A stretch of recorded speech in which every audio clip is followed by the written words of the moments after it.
So there are 3 different versions of the new Peter Gabriel album, I.O., that you can listen to. There is the Bright Side mix by Spike Stent, there is the Dark Side mix by Chad Blake, and there is the Immersive Atmos mix by Hans Martin Buff. And I have been waiting a year for this album, and I'm going to wait a little bit longer. I'm hoping to get it for Christmas, so I haven't listened to the whole thing yet, but I got so curious from people discussing the differences between these different mixes that I couldn't help myself and decided to do some comparisons for myself of some of the songs that I've already heard when they were released as singles. So it's been fascinating comparing these different mixes, listening to the differences between them, and I thought I would share some of the things that I've heard listening to the first track on the album, Panopticon, with you, in case you're interested. So here are the 3 mixes. We've got the Bright Side mix at the top here, we've got the Dark Side in the middle, and the Atmos binaural render at the bottom. And they've all been matched in loudness to the binaural because, as usual, it's much more dynamic. And I should probably say that's the overall loudness matched in LUFS. You will still hear loudness variations between the mixes at different points within the song. And I'll probably come back and say more about that later on, but these are matched in the same way that they would be if you listened to them on YouTube, Spotify, or any of the other major online streaming services. So I think the first thing to say is these mixes are very different. You can hear it right from the outset here.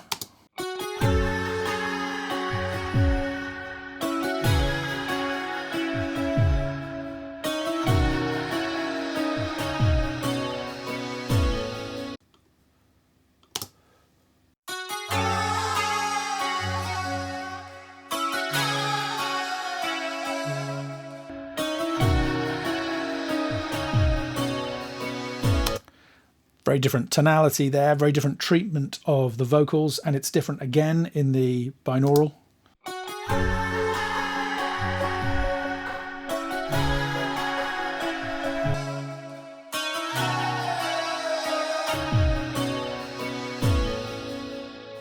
And you've probably already picked up, there's a kind of pulsing, delayed synth part that's much more prominent there in the binaural version.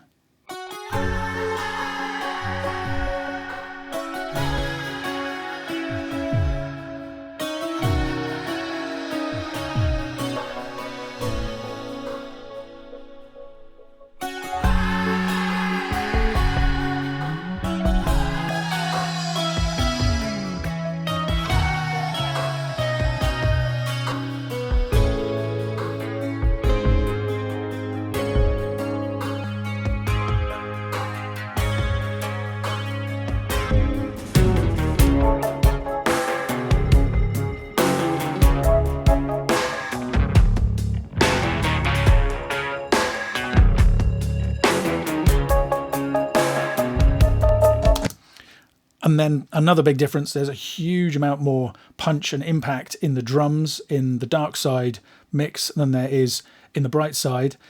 And also the guitar is much further back in the mix in the Bright Side to me, and that synth line is much more up front.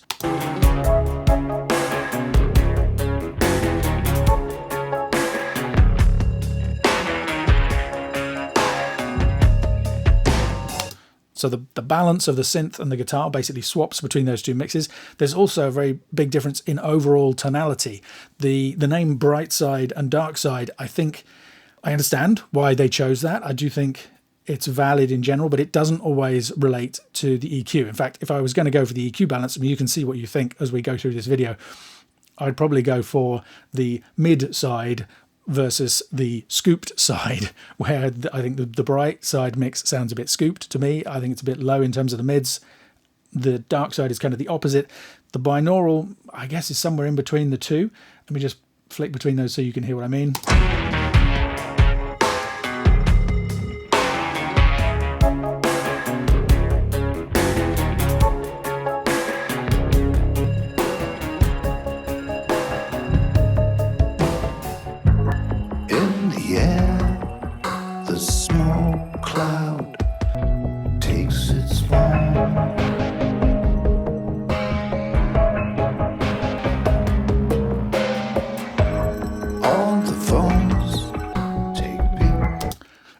There are so many differences to talk about. There's a little kind of twinkly synth sound there in the dark side that isn't in the bright side.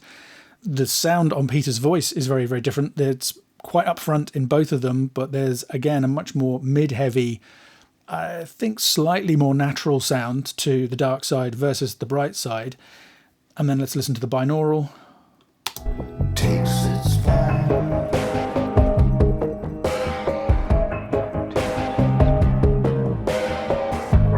All the phones take pictures while it's warm.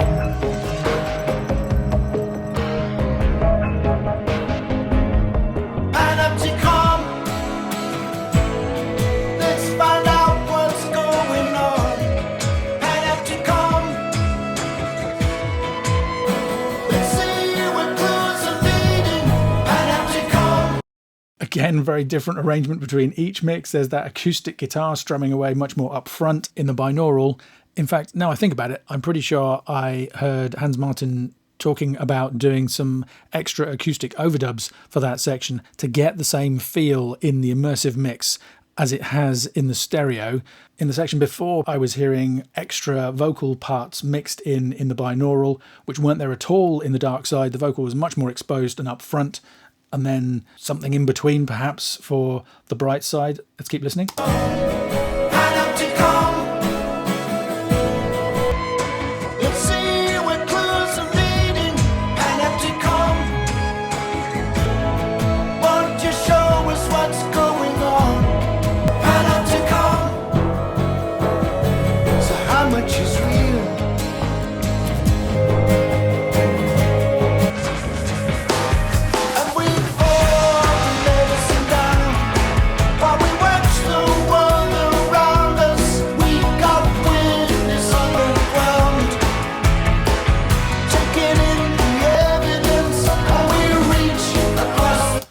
That, for me, is one of the biggest differences.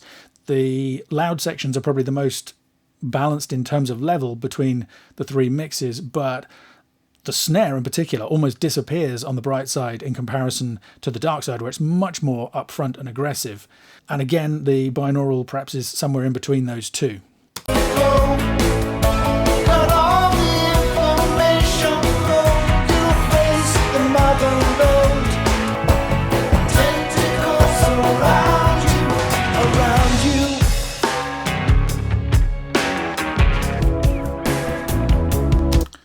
And there's a huge difference.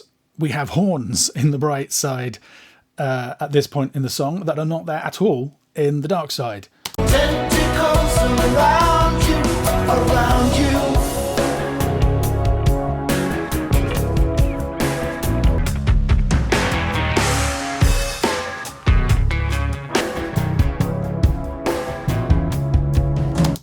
They are there in the binaural, but much more set back in the mix.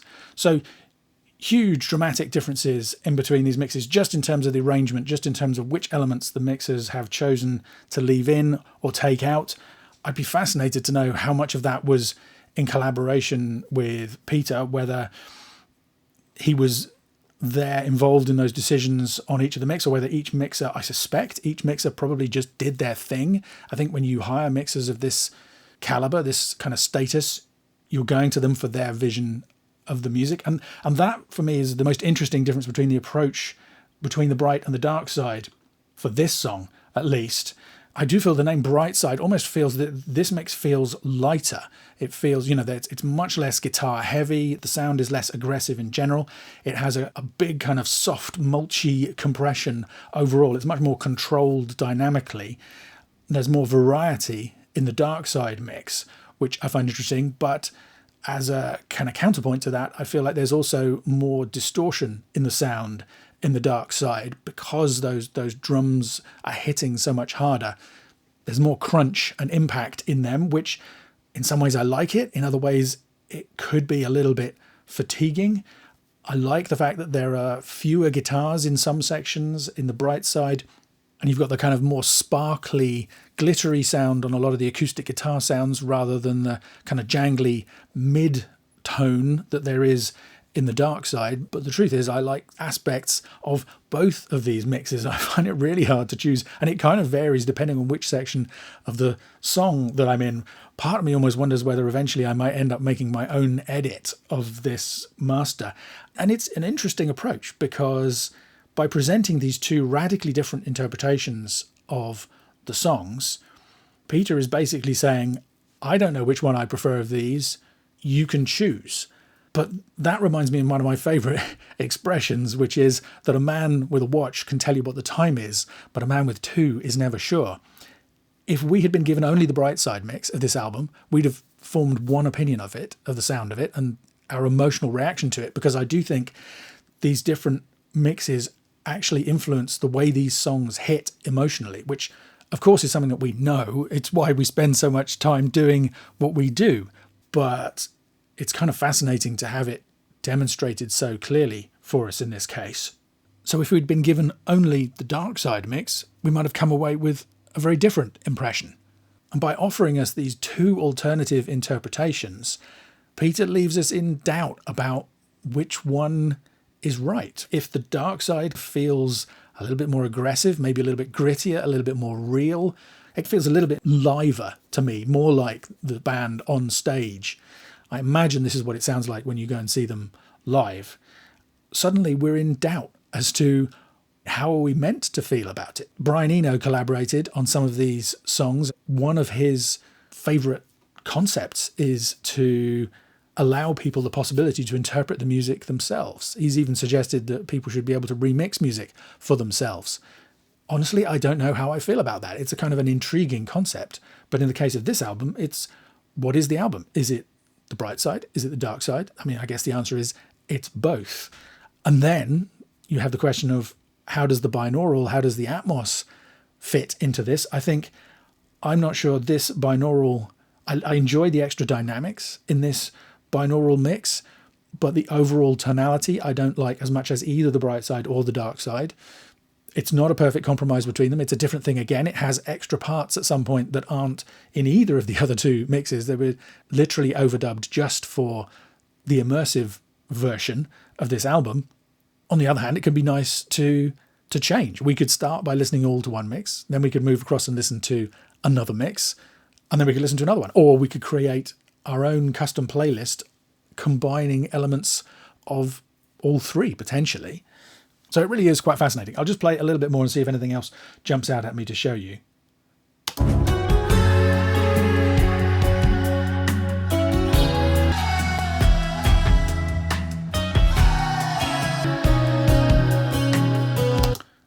There again, another huge difference. Very prominent synth part in the bright side mix. It's not there at all in the dark side. Let's listen to the binaural.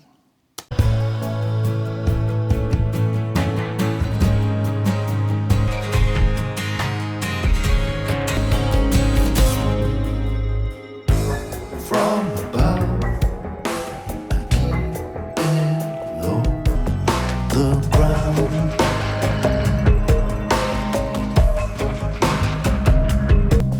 It was in Berlin that all the evidence was found.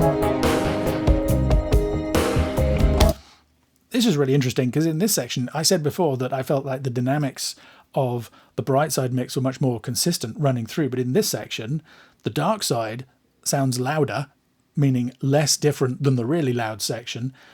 And the bright side and the binaural mixes have taken a step back. So in terms of macrodynamics, they actually have more variety there than the dark side mix. Let's listen to some more.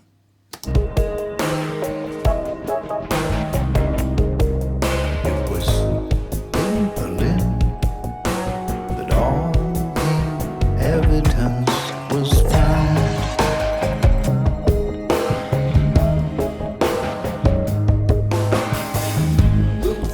You can hear there quite clearly the dramatic tonal difference between each of those.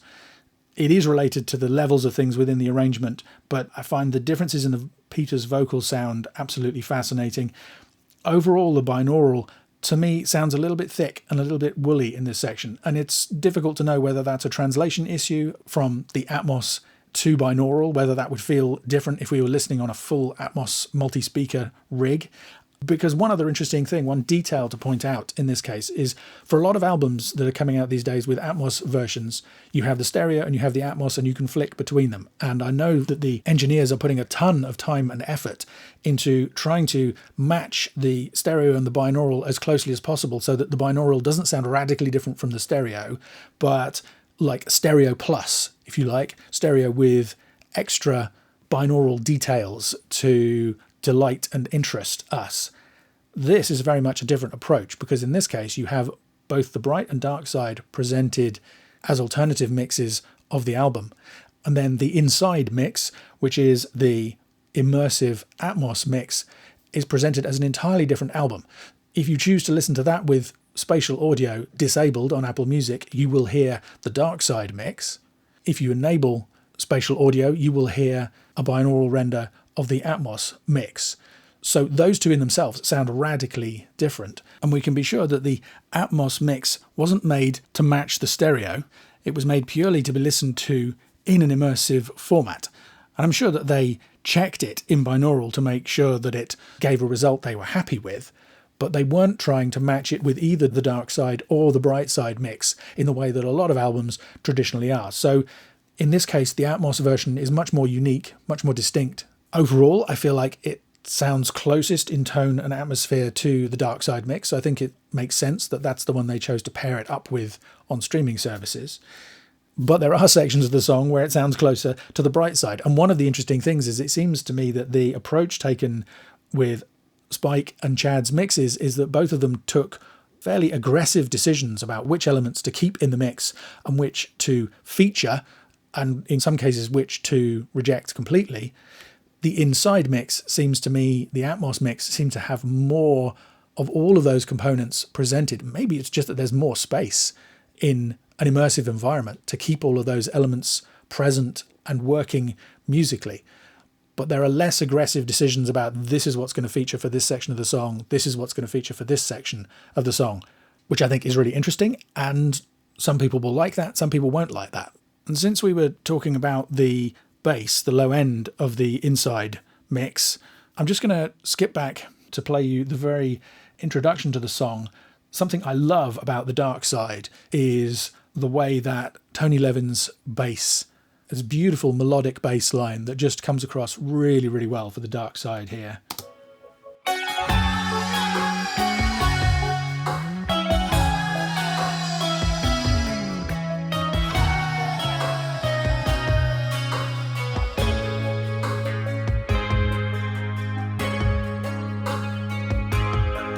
For me, that doesn't sing out, doesn't have quite the same impact. I didn't notice it as much listening to the bright side. I like the tone of the bass in the bright side mix. I like all that extra low end there is in the sound, but that line doesn't quite work as well for me here.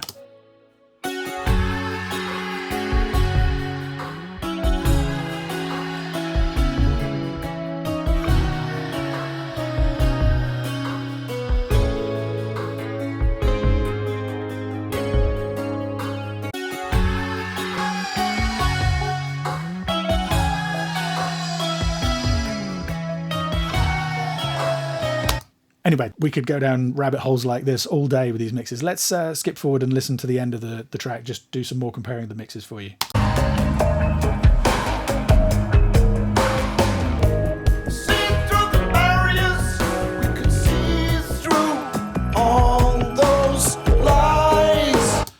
Doubled up vocal sounds there, gives a different flavour.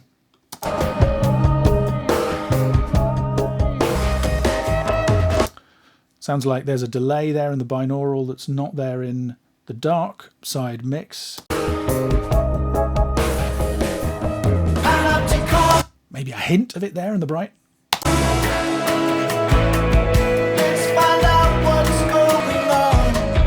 Panopticon.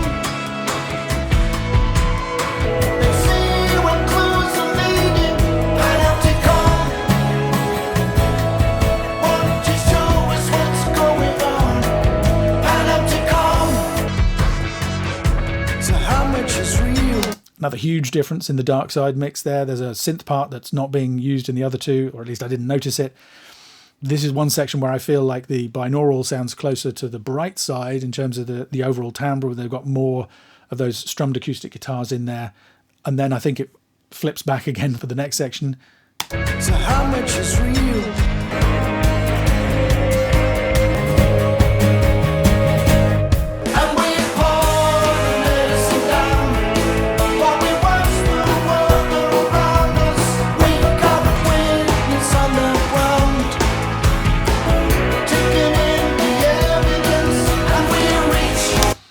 This is one section where I really miss the dynamics in the bright side mix. There's things that I quite like about the much heavier, softer compression that it seems to be using, or that I hear. But for this louder section where it really wants to hit, this is where I really wish that the bright side or the dark side mixes had more of the dynamics of the binaural. I think actually the kick and the bass are a little bit overbearing in the binaural for my taste, so none of these is perfect. But yeah, if we listen to the transition into this section in the dark side and then in the bright side, I feel like the dark side really kicks into gear more. Oh, it's what's going on. Panopticon. So how much is real?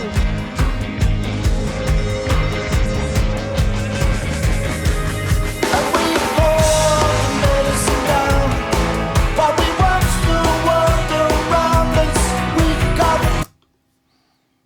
what's going on. Panopticon. So how much is real?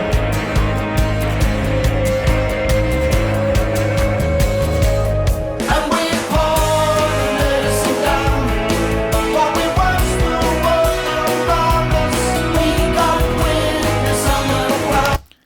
I mean, I've got to say, I've got to be honest, it's actually impressive how much impact both of these versions retain, given how restricted the dynamics are. You can see that the short-term peak to loudness ratio on Dynameter here it's down to 5 in both mixes. So the original LUFS of those was up at -5. Both of those mixes are peaking right up at 0. These masters are loud.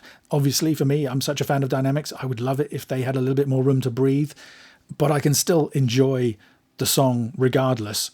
I just wish they'd been given more space, like the binaural.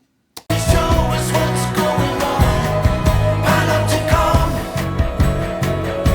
So how much is real?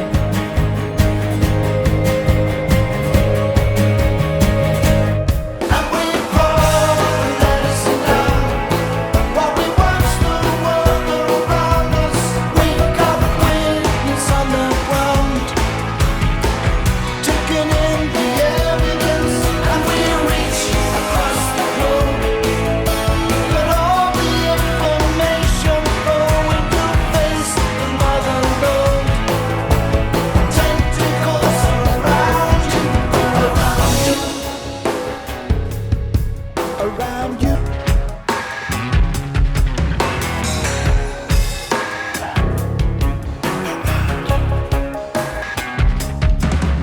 Are there vocals there that aren't in the bright side?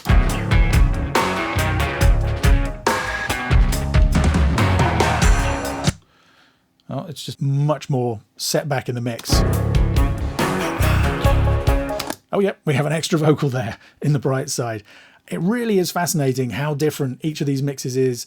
They all work in their own way, and I've done so much listening to these just for my own entertainment. I almost felt I had to make a video just to make it worthwhile somehow. So I hope you guys have found it interesting. I think that the final thing, I mean, I genuinely believe that each of these mixes is valid.